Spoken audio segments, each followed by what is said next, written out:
સુરતમાં સરથાણા પીએસઆઈ પર લાંચ લેવાનો આરોપ લાગ્યો છે।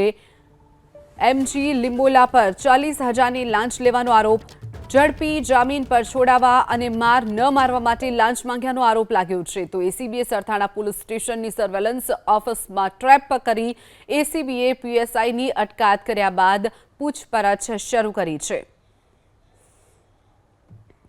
સુરતના સરથાણા વિસ્તારના પીએસઆઈ લાંચ લેતા ઝડપાયા છે। તસવીરો તમે જોઈ શકો છો। પીએસઆઈ એસીબી છટકામાં આ બાદ ઝડપાઈ ગયા હતા। ત્યારે સરથાણા પોલીસ મથકના પીએસઆઈ એમજી લિંબોલા છે, તેઓ લાંચ લેતા ઝડપાયા હતા। 40,000ની લાંચ લેતા રંગે હાથ ઝડપી પાડવામાં આવ્યો છે। ત્યારે ભ્રષ્ટાચાર વિરોધી બ્યુરો દ્વારા સુરતમાં એક સફળ ટ્રેપ છે ગોઠવવામાં આવી હતી। તેમાં ખાસ કરીને વડોદરાની એસીબી દ્વારા દરોડા પાડીને જે પ્રમાણે વોચ ગોઠવીને રંગે હાથ પકડવામાં આવ્યા છે। ત્યારે પોલીસ સ્ટેશનના પીએસઆઈ એમજી લિંબોલાને લાંચ લેતા રંગે હાથ ઝડપ્યા હતા।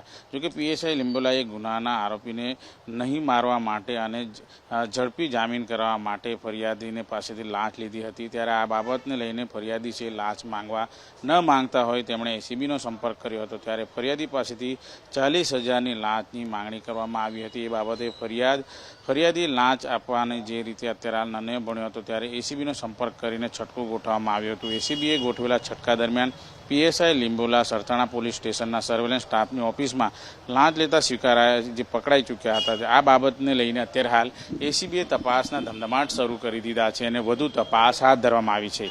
કેમેરામેન રાકેશ પાનવાલા સાથે ધનરાજ બાગલે, એબીપી અસ્મિતા, સુરત।